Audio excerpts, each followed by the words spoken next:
వరదలు వచ్చినటువంటి పరిస్థితి అయినా కూడా చంద్రబాబు నాయుడు గారు 200 రూపాయలకు కిలో పొగాకును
ప్రభుత్వాలు రెండు కూడా మేము ఎన్డీఏ ప్రభుత్వాలు డబుల్ ఇంజన్ సర్కార్ అని చెప్పి ఇవాళ రాష్ట్ర వ్యాప్తంగా ఉన్న రైతాంగాన్ని అంతా కూడా దిక్కుదోచని పరిస్థితుల్లో ఇవాళ ఆత్మహత్యలకు నెడుతూ ఉన్నారు.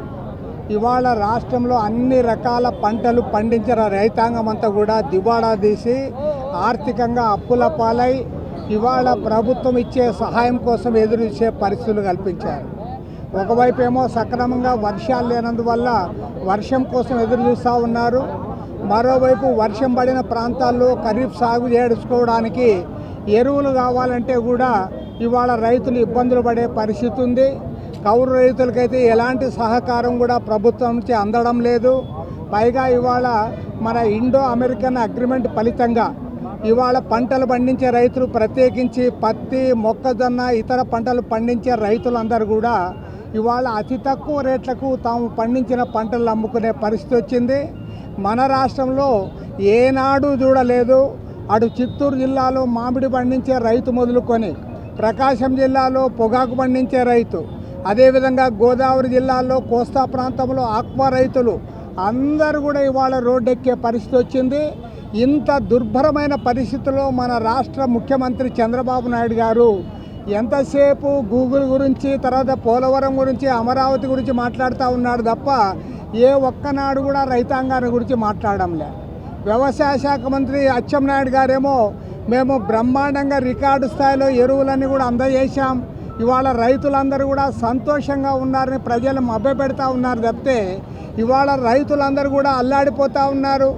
ఇప్పటికే ఇవాళ ఇబ్బందుల్లో ఉన్న రైతాంగానికి మీరు సక్రమంగా విత్తనాలు సరఫరా చేయలేకపోతూ ఉన్నారు, ఎరువులు సరఫరా చేయలేకపోతూ ఉన్నారు. రాబోయే రోజుల్లో వారు పండించిన పంటలకు కూడా ఇవాళ సక్రమంగా మీరు గిట్టుబాటు ధరలు ఇవ్వలేకపోతూ ఉన్నారు.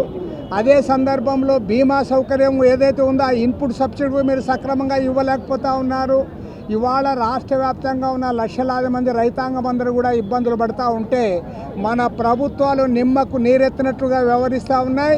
కేంద్రంలో అధికారంలో ఉన్న నరేంద్ర మోడీ అయితే రైతు గురించే మాట్లాడాయన. ఎంతసేపు వ్యాపారస్తుల గురించి, అంబానీలు, అదానీల గురించి వాళ్ళకు ఊడిగం చేయడానికి సరిపోయింది తప్ప ఏ ఒక్కనాడు కూడా 12 సంవత్సరాల కాలంలో ఒక్కనాడు కూడా రైతుల గురించి నరేంద్ర మోడీ మాట్లాడాలి. ఇవాళ రాష్ట్రంలో అధికారంలో ప్రభుత్వాలు మీరు మాట్లాడుతూ ఉన్నారు కాబట్టి చేసింది ఏమీ లేదు. కాబట్టి ఇవాళ ఇంత పెద్ద ఎత్తున రైతాంగం అందరూ కూడా తరలి వచ్చారు. మేమందరం కూడా ఇవాళ ముఖ్యమంత్రి గారిని డిమాండ్ చేస్తూ ఉన్నాం. రైతు సంఘాలతో చర్చలు చేయాలి, వారి సమస్యలన్నీ పరిష్కారం చేయాలి. పరిష్కారం అయ్యేంత వరకు కూడా మా పోరాటాన్ని కొనసాగిస్తాం. ఇవాళ రైతాంగ సమస్యలు పరిష్కారం చేయకుండా ముఖ్యమంత్రి గారు ఎన్ని మాటలు మాట్లాడినా, ఎన్ని వాగ్దానాలు చేసినా, ఎంత మొత్తం మీడియాలో డబ్బా కొట్టుకున్నా అది ఉపయోగం లేదు. రైతు సమస్యల పరిష్కారమే ప్రధాన ధ్యేయంగా ప్రభుత్వం ముందుకు రావాలని చెప్పి ఇవాళ హెచ్చరిక చేస్తూ ఉన్నాం. ఆ హెచ్చరికలో భాగంగానే ఇవాళ రైతుల రాయబార కార్యక్రమాన్ని కూడా మేము పూనుకోవడం జరిగింది. ఈరోజు ఆంధ్రప్రదేశ్ రైతు సంఘం, ఆంధ్రప్రదేశ్ కౌలు రైతుల సంఘం నేతృత్వంలో రాష్ట్ర వ్యాప్తంగా రైతాంగం ఎదుర్కొన్నటువంటి సమస్యల పరిష్కారం కోసం సీఎం క్యాంపు కార్యాలయానికి రైతుల రాయబారాన్ని నిర్వహిస్తూ ఉన్నాం. ఈ సందర్భంగా 28 జిల్లాల నుంచి అన్ని రకాల రైతాంగం పెద్ద ఎత్తున విజయవాడ కేంద్రానికి తరలి వచ్చారు. ఈ సందర్భంగా రైతుల పక్షాన మేము డిమాండ్ చేస్తున్నాం. రైతులకు 2 లక్షల లోపు ఉన్నటువంటి రుణాలను ఒక్క మారు రద్దు చేయమని చెప్పి కోరుతా ఉన్నాం. అదేవిధంగా 20,000 రూపాయలు అన్నదాత సుఖీభవ అనేటువంటి దాన్ని ఇస్తున్నారు. అది 20,000 రూపాయలు కూడా సక్రమంగా ఇచ్చినటువంటి పరిస్థితి లేదు. ఇప్పటికే 10,000 కోట్ల పైచిలకు వారికి బకాయిలు ఉన్నటువంటి నేపథ్యంలో కనీసం 50,000కు పెంచాలని చెప్పి మేము డిమాండ్ చేస్తున్నాం. అదే సందర్భంలో రైతాంగానికి అన్ని రకాల వారికి పెన్షన్లు ఇచ్చి ఆదుకునేటువంటి ప్రభుత్వం ఈరోజు రైతు ఆరుగాలం కష్టపడి జీవించేటువంటి దేశానికి రాష్ట్రానికి తిండి పెట్టే రైతుకు మాత్రం 10,000 రూపాయలు పెన్షన్ ఇవ్వాలంటే ఈ ప్రభుత్వానికి చేతులు రావడం లేదు. ఈ నేపథ్యంలో 10,000 రూపాయలు పెన్షన్ ఇవ్వాలని చెప్పేసి మేము డిమాండ్ చేస్తున్నాం. వివిధ రకాలైనటువంటి పంటలకు గిట్టుబాటు ధర లేక చేతికొచ్చిన పంట అది అమ్ముకోవడానికి అవకాశం లేకుండా ఒకవైపున పొగాకు రైతులు, ఇంకొక వైపున మామిడి రైతులు, మరొక వైపున మొక్కజొన్న రైతులు కనీస ధర కూడా లేక ఇబ్బంది పడేటువంటి పరిస్థితి ఒకవైపు ఉంది. చేసిన అప్పులు తీర్చలేక ఆత్మహత్యల పాలవుతున్నటువంటి నేపథ్యంలో ఆత్మహత్య చేసుకున్న రైతాంగానికి కూడా ఈ ప్రభుత్వం 7 లక్షల రూపాయలు ఇవ్వాలి. కానీ 7 పైసలు కూడా ఇచ్చినటువంటి బాపత్తు లేదు.